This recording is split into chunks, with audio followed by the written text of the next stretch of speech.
and this huge rush of both gold and silver into the COMEX, which is standing for delivery, which is way different than anything we've ever seen. What's interesting about right now, maybe the most interesting thing about the environment we find ourselves in right now, and why the premiums are so low, is that really starting in 2024, we had the rise of NVIDIA, the accentuation of the Mag 7, the huge demand for cryptocurrencies, Bitcoin, you've talked about that for a long time. And so the American public did this 180 during the pandemic and the banking crisis from risk off to risk on. And we saw a lot of selling and non-participation in the metals market. So the premiums went down. But here's where it gets really interesting. Where we are right now is a very unique situation because you still have the American public who has yet to really take your advice, Robert. They're beginning to. They're waking up. But this is simultaneously happening when the COMEX market is experiencing the largest deliveries that they've ever had in the history of the market. In fact, the May delivery contract for COMEX, where the prices are set globally, delivered the largest amount of gold and silver in the history of the COMEX ever. The biggest money up here, they're standing for delivery. They're the ones pushing the price higher. The public hasn't. The public has a very tiny, if any, allocation to precious metals. In fact, Rick Rule says 0.5% across the entire United States, from Joe and Jane six-pack to the Harvard Endowment Fund in terms of allocation to metals. So what that means is there's more physical metal available on the street than the dealers have the ability to sell. And so as more people come in, the bid prices are getting lower and lower and lower. At the same time, the people at the top are draining the world's exchanges. It's just a matter of time. So anyways, all I'm trying to simply say is this. Until 2020, premiums were almost consistent forever. You pay a few percent over spot when you buy, you get a couple percent less, but still over the price of spot when you sell. Since 2020, everything's gone crazy, whether it be premiums that are higher than anything I've ever seen in my career to where we are right now. And in defense of this gentleman, I will say industry-wide, the premiums are lower than I've ever seen, ever in my career. And it's not us, it's the people one step above us, the primary distributors, that are the market makers.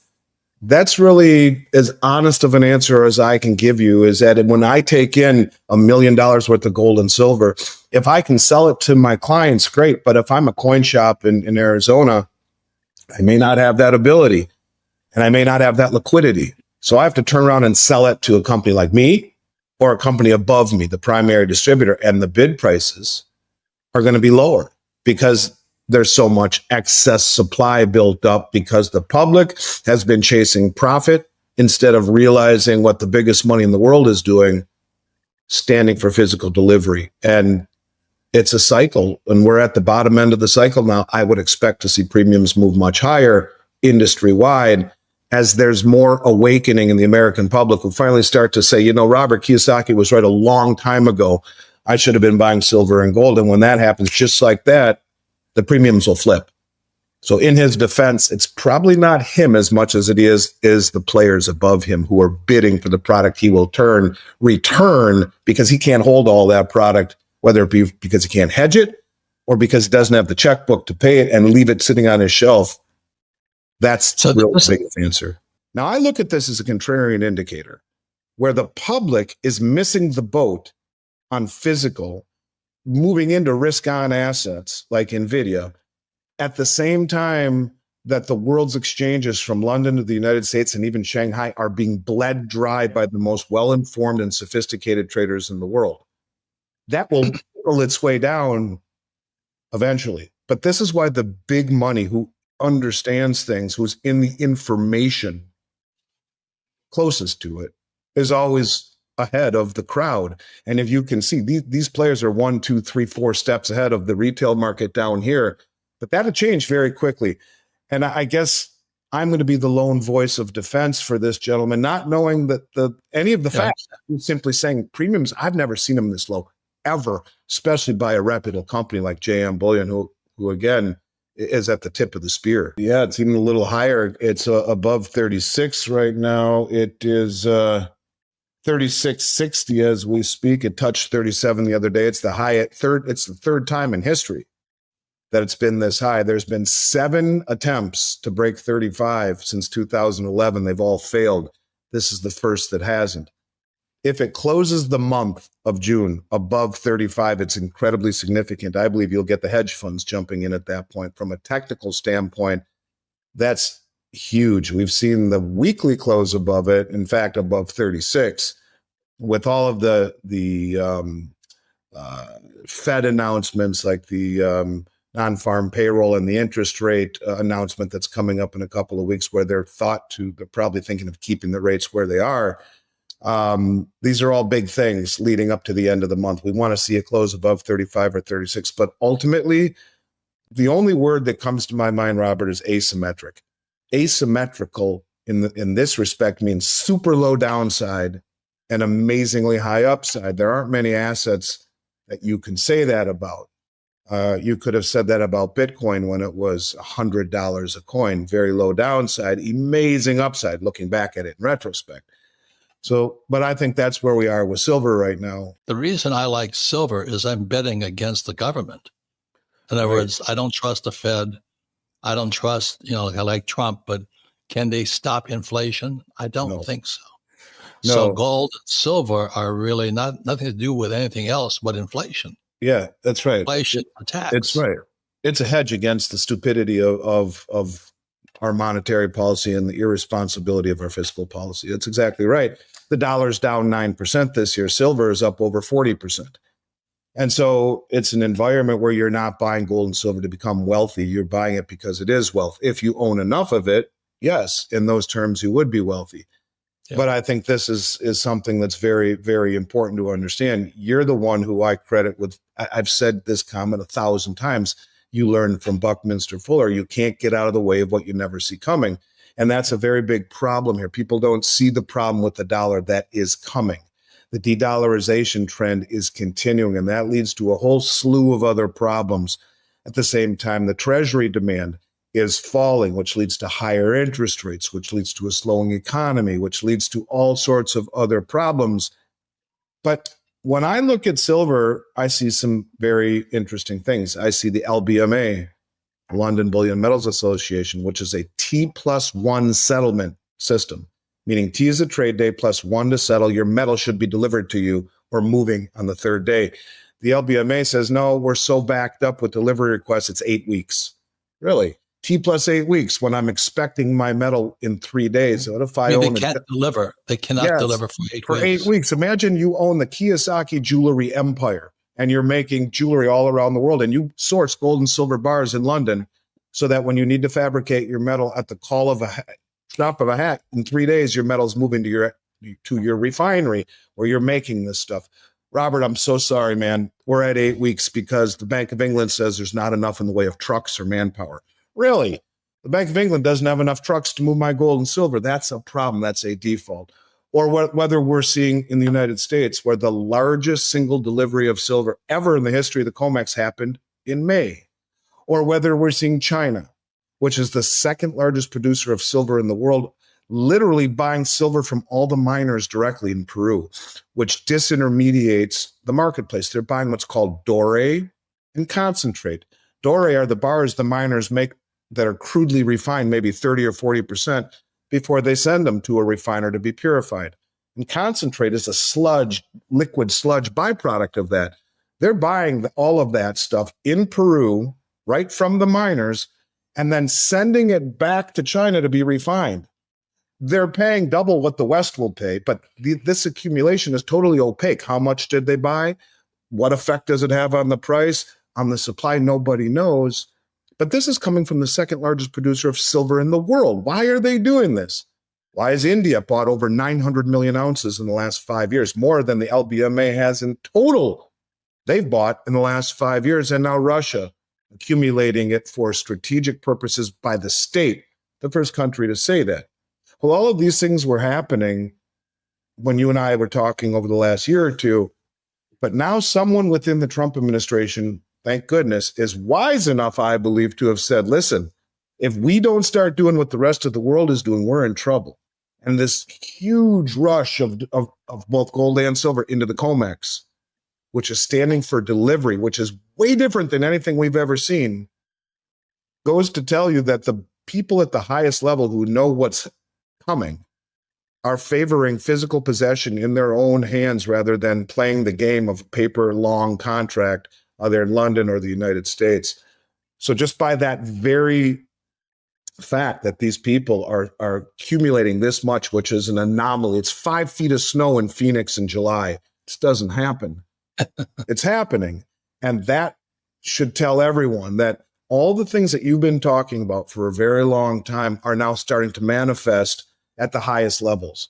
And unfortunately, to your experience, we're still a rotation or two behind that level down here at the retail level. So a lot of these retail, especially local coin shops, they've gotten a lot of people that come in and say, look, I need to sell, maybe to put food on the table at record high credit card debt and lowest savings rates in forever.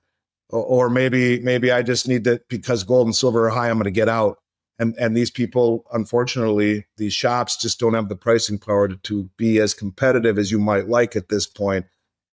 I'm providing you liquidity. That may change very quickly when the demand goes shoot and everyone's buying. Yeah, sure. They'll buy it back and turn around and sell it at a profit. And that premium that you'll get will be much better. Unfortunately, you are just a victim of timing, in my opinion. Gold and silver have once again captured the spotlight as America teeters on the edge of unprecedented financial and political instability. With Donald Trump's recent surge in polling numbers despite multiple legal challenges, and the U.S. economy walking a tightrope of inflation, rate uncertainty, and record-breaking debt levels, it has become abundantly clear that the fiat system, rooted in endless money printing and blind trust, is broken. Gold and silver are not just alternative investments anymore. They are lifeboats in a storm of economic and institutional collapse. Every fiat currency in history has eventually failed. The US dollar, once backed by gold, now floats on the whims of policymakers and central bankers. The Federal Reserve claims to fight inflation, yet it created the very problem with years of near-zero interest rates and trillions in stimulus. And now, with CPI inflation numbers still sticky and consumer sentiment in freefall, they've cornered themselves into a lose-lose situation. Raise rates and tank the economy, or ease and ignite another inflation wave. Either way, fiat suffers, but physical gold and silver, finite, real, and time-tested, thrive. In the last few weeks, silver has quietly outperformed many other assets, pushing past key resistance levels while being largely ignored by the mainstream media. Gold, too, is testing all-time highs amid global central bank accumulation. Why are nations like China, Russia, and even Poland buying tons of gold while telling their citizens to hold cash? Because they know what's coming. They know the dollar is losing its dominance and that the next financial system won't be built on paper IOUs. It will be anchored to something real. Trump's return to the headlines isn't just about politics. It's about economic sentiment. His recent statements slamming the Federal Reserve and calling for a return to sound money are echoing louder than ever. Trump understands that Americans are losing faith in the institutions that manage their money. Confidence in the Fed is near all-time lows. The Treasury is issuing debt at a breakneck pace. Social Security is on track to go bankrupt. Meanwhile, the stock market continues to float on speculation, artificially supported by Fed jawboning and tech hype. But beneath the surface, cracks are forming, young investors are waking up. They're beginning to see the trap. Save in dollars, and you're guaranteed to lose purchasing power. Trust in stocks and crypto, and you're subject to manipulation and regulatory whims. The only assets with a 5,000-year track record of preserving wealth through every war, recession, and regime change are gold and silver. And right now, silver is arguably the most undervalued strategic asset on Earth. Not only is it a monetary metal, but it's also essential in solar panels, electric vehicles, and industrial applications. The supply is shrinking while demand is surging. This is not a speculative narrative. It's a supply chain reality. Meanwhile, America is sleepwalking into another debt crisis. With over $34 trillion in national debt and interest payments now rivaling military spending, the writing is on the wall. The government has no plan to pay it off. The only tool they have left is inflation, silent theft through currency debasement. If you're holding dollars, you're the victim. Every printed dollar makes your savings weaker.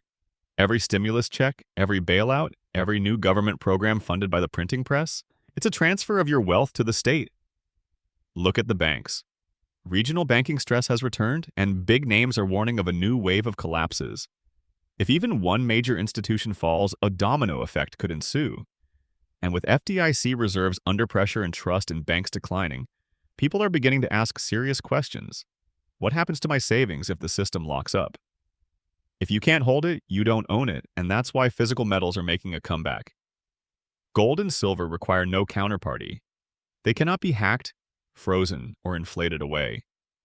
They don't rely on government promises or Wall Street gymnastics. In times of war, regime change, or collapse, like the world is inching toward now, they are the final fallback. Just this week, Trump warned that America is closer than ever to losing the dollar as the world reserve currency. That's not alarmism, it's fact. The BRICS nations are actively developing a gold-backed trading currency, and the world is watching. The petrodollar era is ending, and with it, the dollar's dominance. Gold and silver will outlive fiat.